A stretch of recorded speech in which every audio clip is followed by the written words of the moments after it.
Olá, boa noite. Novo ministro da Educação toma posse nesta terça-feira. Especialistas no estúdio falam sobre os rumos da educação. Em Uberlândia, o prazo para o pagamento do IPTU com desconto termina na próxima semana. E ainda falando sobre o município, equipe de apoio do governo de Minas intensifica o combate à dengue em uma força-tarefa no bairro São Jorge. Essas e outras notícias você confere agora no Jornal da UF.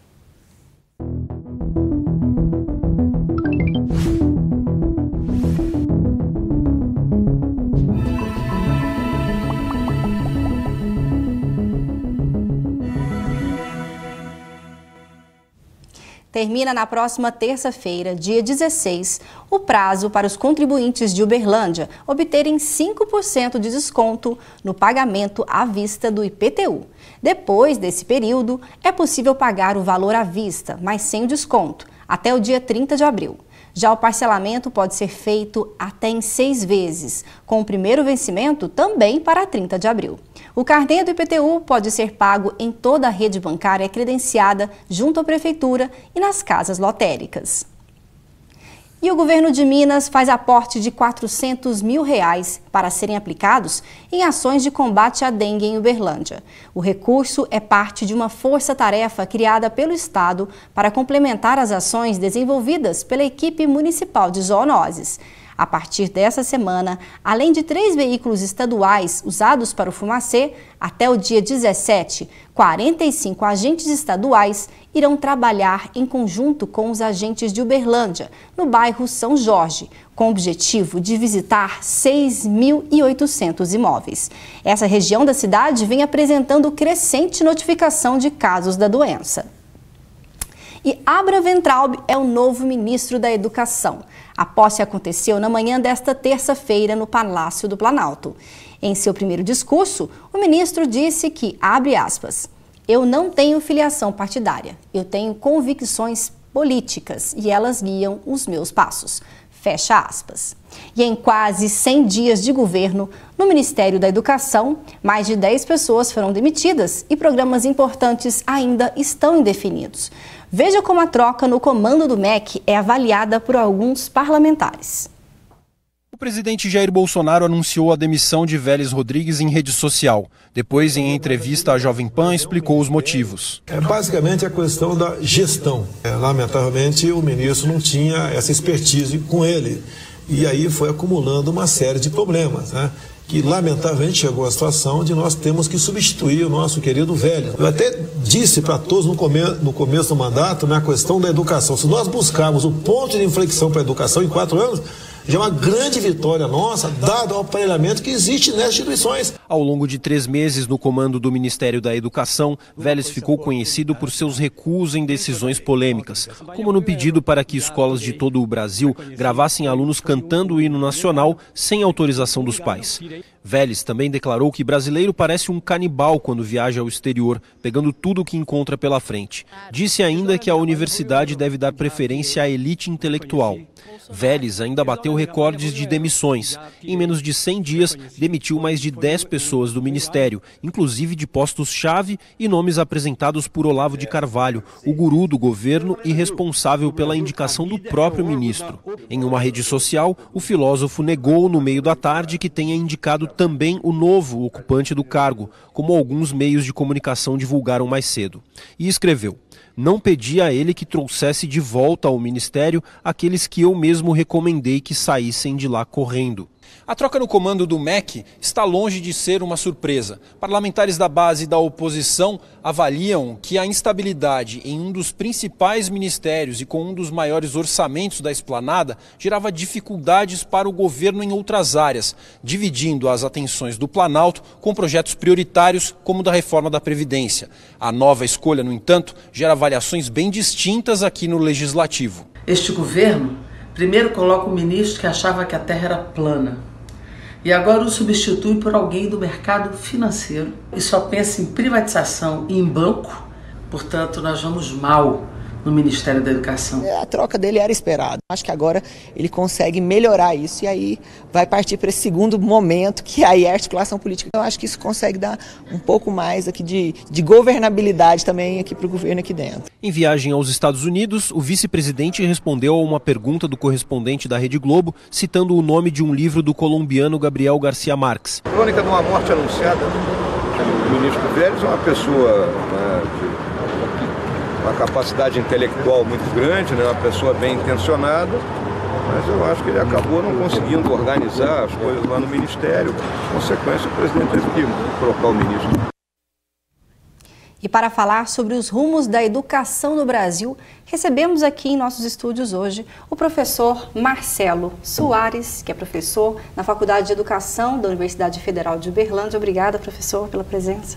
Nós é que agradecemos. E também o pedagogo Tomé de Freitas, empresário. Tudo bem, Tomé? Tudo bem. Muito obrigada. Gostaria de começar essa nossa conversa perguntando para você, Tomé, o que você espera que vai acontecer agora com essa principal pasta do nosso país, a educação? Eu acho que essa é uma questão que todos os brasileiros aí esperam com muita ansiedade, né? Porque é uma pasta enorme, de muita responsabilidade. O que a gente mais espera de um país que tenha o rumo do desenvolvimento é que valorize o processo da educação do seu país, que tenha uma política de Estado desenvolvida, que não fique a cada governo vulnerável a mudanças profundas de rumo. Então nós temos aí um INEP que tem as suas funções, nós temos o Parque de Universidades Federais, nós temos toda a educação básica brasileira em processo muito importante de transformações, e o que a gente espera é que nós não vivamos de novo um desse caminho, querer reinventar tudo, querer passar por processos que joguem por terra tudo que foi construído e que queira fazer tudo de novo. Então você acha que foi positiva a troca do novo? Olha, eu assim, não é que eu vejo positivo. O Abraham é uma pessoa nova no meio inclusive, Ele não é uma pessoa da educação, Isso não significa que não possa fazer como ministro um bom trabalho, Mas nós percebemos realmente a substituição de um que por todo o feito em 100 dias, nós vimos que não tinha as mínimas condições, as condições básicas para ser um ministro da educação desse país. Não tinha conhecimento elementar das políticas públicas, do desenvolvimento, da questão relacional que um ministro deve ter. Então, esse não tinha condição nenhuma. Esse, esperamos que ele responda positivamente, que independente da fé que nós tenhamos nesse governo, que ele possa desenvolver um bom trabalho nessa pasta que é de amplo interesse nacional. Professor Marcelo, como você viu? Você concorda? Você acha que foi positiva a troca? Era necessária? Ela era inevitável. Esses 100 dias do professor Vélez à frente do Ministério da Educação mostrou um total imobilismo do governo federal na condução de políticas, de políticas educacionais no nosso país. Enem parado, tanto as universidades quanto as próprias escolas de educação básica sem saber que rumo vão, e o Enem impacta, não é em algumas escolas e em algumas pessoas. O Enem impacta na vida de cerca de 20 milhões de jovens. 27 milhões a 28 milhões de jovens no ensino médio, e as escolas se organizam também em função do Enem. Hoje, não só as universidades federais, mas boa parte das universidades estaduais tem como forma de ingresso, ou total ou parcial, os resultados do Enem. As universidades privadas no país, a maior parte delas utilizam do Enem como referência para processo seletivo de seus alunos. Então não é algo menor. Mas ao lado do Enem, uma outra questão seríssima, a paralisia do FNDE em todos os seus programas, nos programas de repasse de recursos para os estados e municípios, no programa da merenda escolar, no programa do livro didático, no programa de apoio ao plano de ações articuladas de estados e municípios, né? Então, uma paralisia total.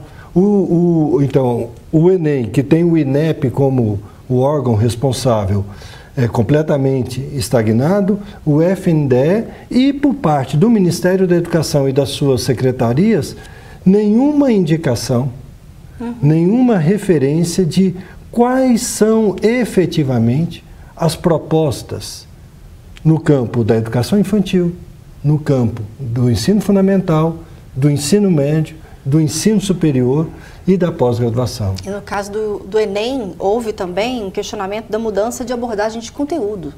E isso também é algo que o próximo ministro deve apontar, se ele vai seguir, como o Ricardo Vélez dizia, né, de rever todo esse conteúdo, não falar sobre questões de gênero e outras pautas polêmicas. Como que você vê isso, Tomé? Você acha que esse novo ministro vai dar um novo rumo ou ele vai ser um legado que ele vai assumir do ex-ministro?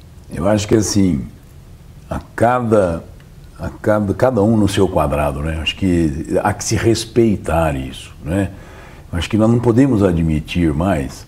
O INEP, ele é o órgão responsável que pela realização do Enem, pela construção do Enem, pela aplicação do Enem, pelos resultados do Enem. E esse órgão, ele tem que enxergar, né, junto com a comunidade que ele elege para a realização desses exames, ter a competência inquestionável da maneira como ele vai desenvolver. Autoridade, né? Autoridade. Não existe presidente que vai poder, no exercício do seu mandato, ler antes o Enem, que vai poder ter um poder de veto sobre as provas do Enem. Isso é uma coisa, assim, que é realmente ridículo do ponto de vista da execução e do comando de uma política central, né? Então, assim, o que nós esperamos é uma retomada inteligente, né, desse processo de amadurecimento, né, desse importante exame nacional, né, que hoje realmente é o maior vestibular que existe no Brasil hoje, né? Ele evoluiu da visão daquele exame que iria medir a qualificação do ensino médio para ser a maior forma de ingresso no ensino superior brasileiro hoje. E ele precisa ser visto com muita responsabilidade. Perfeito. Agora é hora de você saber como fica o clima em Uberlândia e região nesta quarta-feira.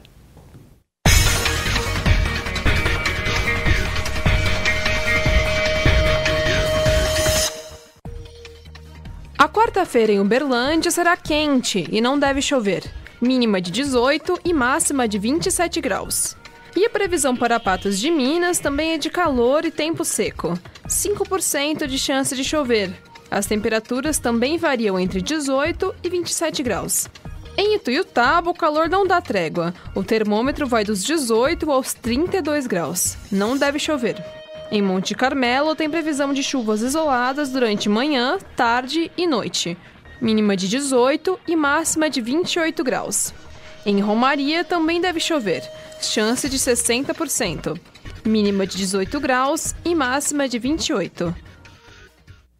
E no próximo bloco tem o quadro Mercado de Trabalho. Não vai perder, a gente volta já.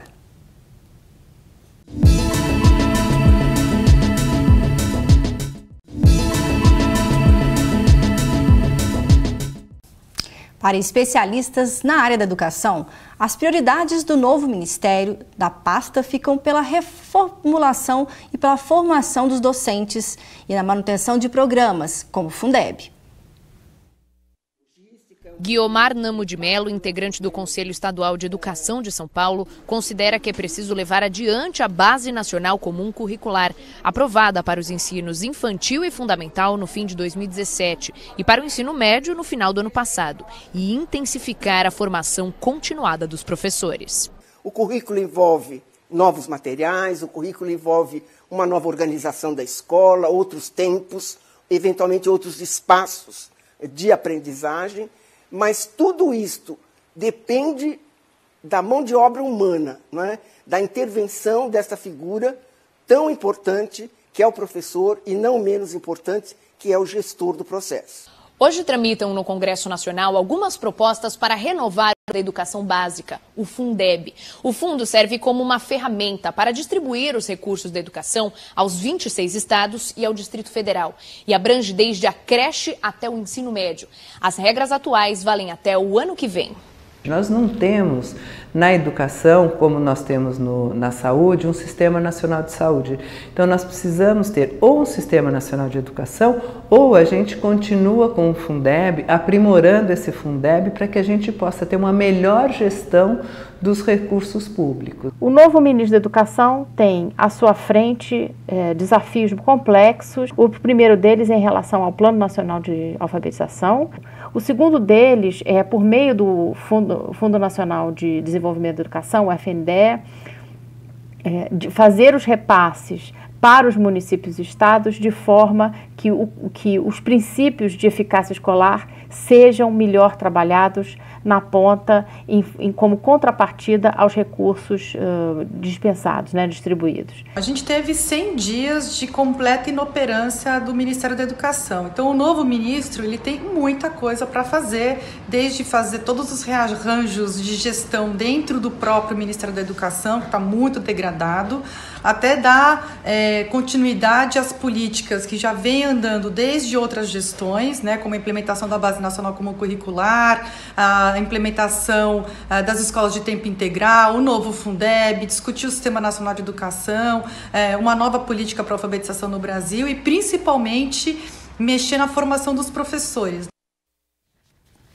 E vale lembrar que o orçamento da educação sofreu um corte de 5,8 bilhões, o que representa cerca de 25% do que era previsto para este ano. Então, eu gostaria de perguntar para o professor Marcelo, como você avalia esse impacto do teto dos gastos diante de tantas indefinições aqui dos principais programas?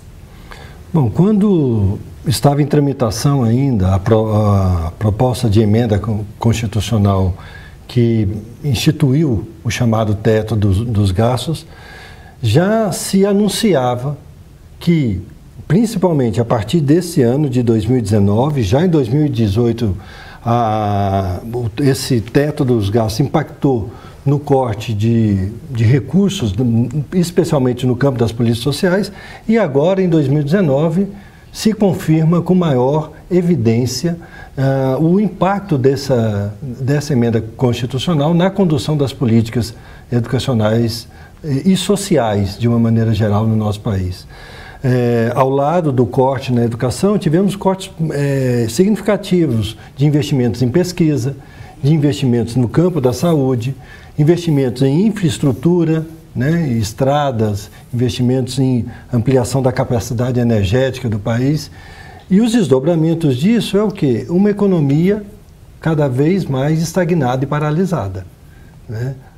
O que a gente está assistindo, os dados vêm mostrando isso, uma taxa de desemprego que não recua, pelo contrário, permanece, e com uma taxa de ampliação e de expectativa de emprego também cada vez menor. Então, todos esses elementos colocam aí inúmeros desafios para o governo que está há 100 dias de mandato, e no caso da educação, os próprios depoimentos colocados há pouco evidenciam uma estagnação total, uma estagnação que produz, na verdade, retrocessos e riscos para o desenvolvimento do campo da educação no país. Tomé, como que você avalia a questão das prioridades? Educação básica, o ensino médio, ensino superior, houve muito vai e volta de vai ter ou não avaliação da alfabetização no Brasil, não vai ter. Também teve esses impasses dentro do Ministério da Educação. Há alguma área que deveria efetivamente receber maior investimento?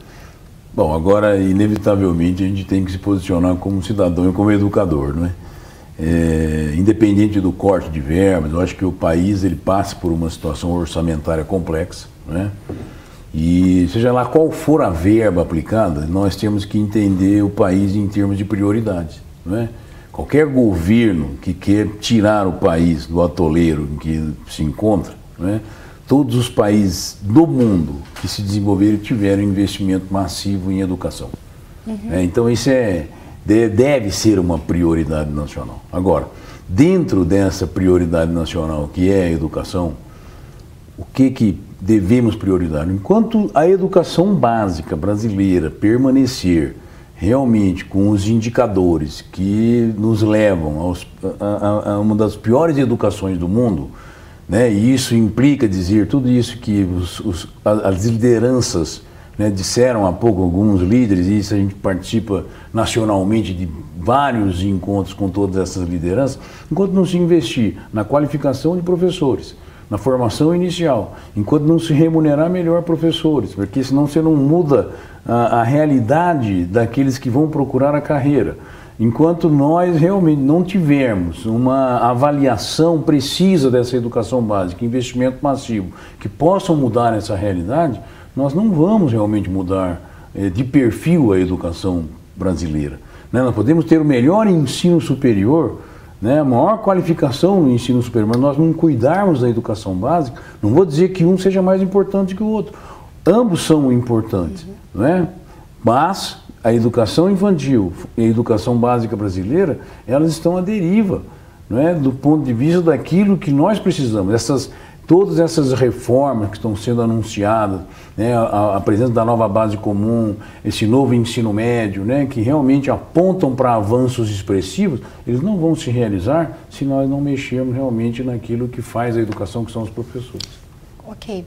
E nas ruas, a opinião pública cobra melhorias na gestão dos recursos para a educação. Veja. Eu acho que o maior desafio seria a retomada das bolsas que foram cortadas, como bolsa do Ciência Sem Fronteiras, porque o desenvolvimento do país se dá através de pesquisa e educação. Tirando isso, não adianta muito outros investimentos, sem ser o investimento na educação. Acho que o maior desafio da educação atualmente é a valorização dos professores. Nossos professores são desvalorizados e as estruturas físicas nas escolas são horríveis. Então, o maior desafio, antes da gente pensar em qualquer coisa educacional, questão de conteúdo, a gente tem que pensar como valorizar os nossos profissionais e como melhorar as estruturas físicas. Acho que atualmente tem sido a questão da economia também, que está interferindo bastante. Acho que as verbas que estão vindo para a educação estão sendo poucas. A questão também dos professores não estarem recebendo, estarem cortando os auxílios que eles têm. Essa falta de visão dos políticos para as faculdades, para a necessidade de educação melhor, tem afetado bastante. Atualmente eu acho que a remuneração dos professores.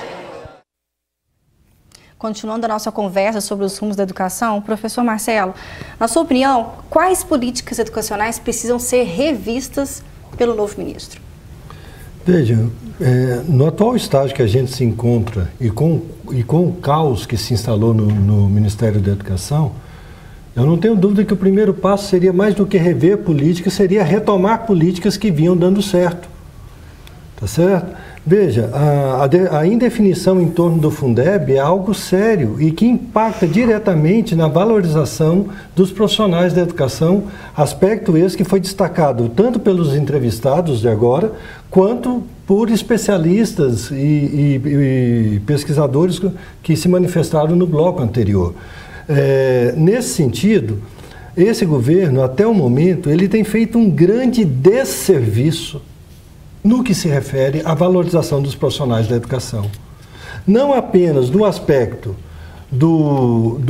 da valorização salarial, mas uma desvalorização do profissional da educação, na medida em que tem dado ênfase numa numa imaginária ideologização que, em tese, ocorreria dentro das escolas, dentro de cada sala de aula, dentro de cada universidade.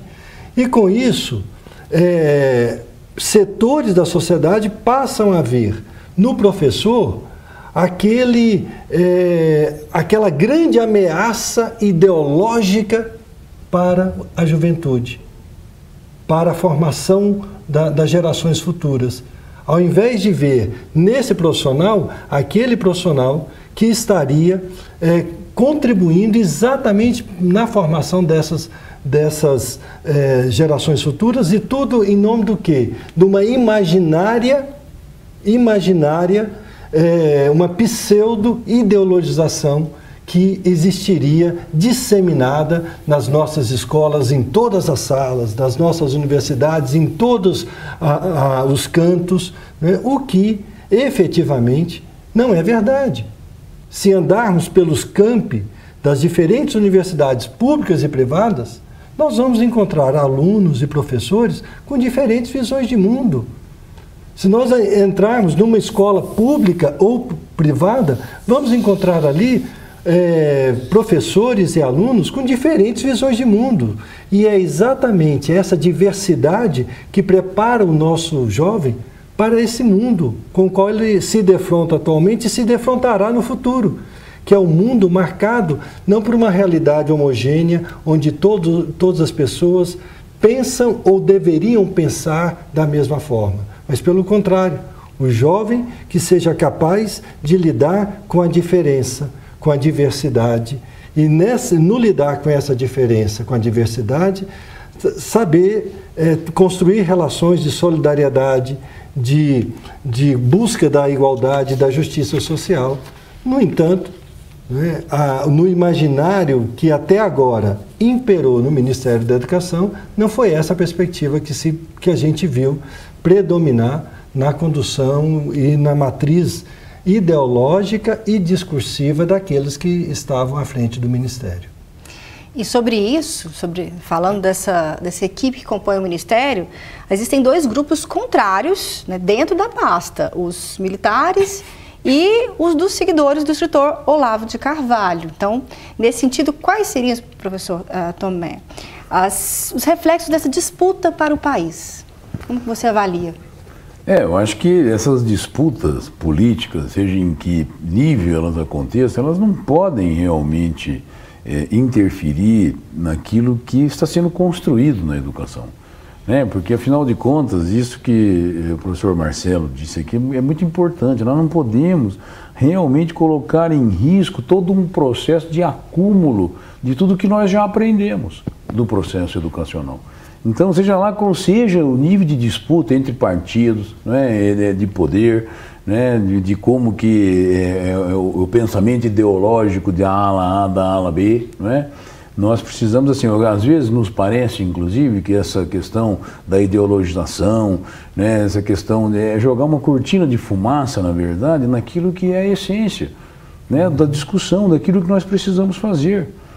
Né? A educação brasileira precisa de investimento massivo na formação de professores, nós precisamos de investimento massivo na qualificação desses professores, né, de nós termos realmente uma força viva na sociedade, na educação pública e privada desse país, né, que ajude a mudar, a virar, né, essa ordem estabelecida de sermos um país na rabeira em todos os quesitos que nós imaginamos da educação. Nós precisamos sair, romper com isso. Né? E aí o que nós esperamos é que, sim, políticas que foram desenvolvidas nesse caminhar, né, com essa meta, com esse pronto, que nós já acumulamos, isso não seja desperdiçado. Então nós estamos falando do Enem, nós estamos falando da nova base comum curricular, nós estamos falando de todos os processos que envolvem o Fundeb, né? Nós estamos falando de todos os procedimentos que envolvem a conservação e ampliação de qualificação do INEP.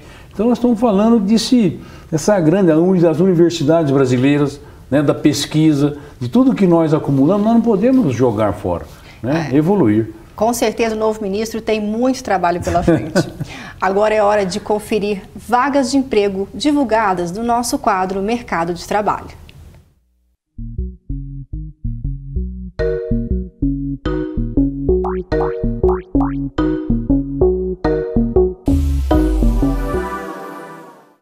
O Cine disponibiliza 3 vagas para vendedor interno. O salário é de R$ 1.200. Para se candidatar às vagas é necessário ter completado o ensino médio e atuado 6 meses na área. Oportunidade de emprego para padeiro. O candidato precisa comprovar 6 meses de experiência e ensino médio completo. Salário a combinar. Também há vaga para mecânico de ônibus. A remuneração é de R$ 2.100. É necessário ter completado o ensino fundamental e comprovar 6 meses de experiência na área. O Cine possui uma vaga para quem tem experiência como gerente de loja e supermercado. O contratante também pede ensino médio completo, salário a combinar. 2 vagas para eletricista de veículos pesados a diesel.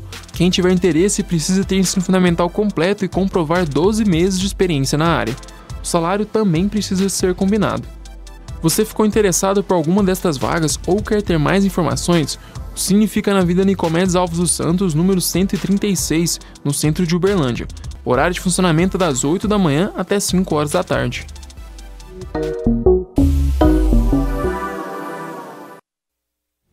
Esta edição está chegando ao fim. Quero agradecer por todo o conteúdo e todas as explicações, professor Marcelo.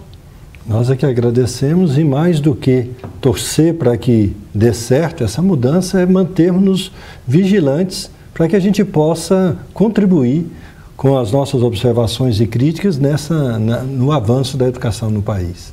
Muito obrigada também, Tomé de Freitas, pela sua participação aqui conosco. Eu que agradeço a oportunidade, que esse debate aí possa permear aí todas as redes sociais, a sociedade, né, que possa interferir no bom rumo dessa pasta tão importante para o Brasil.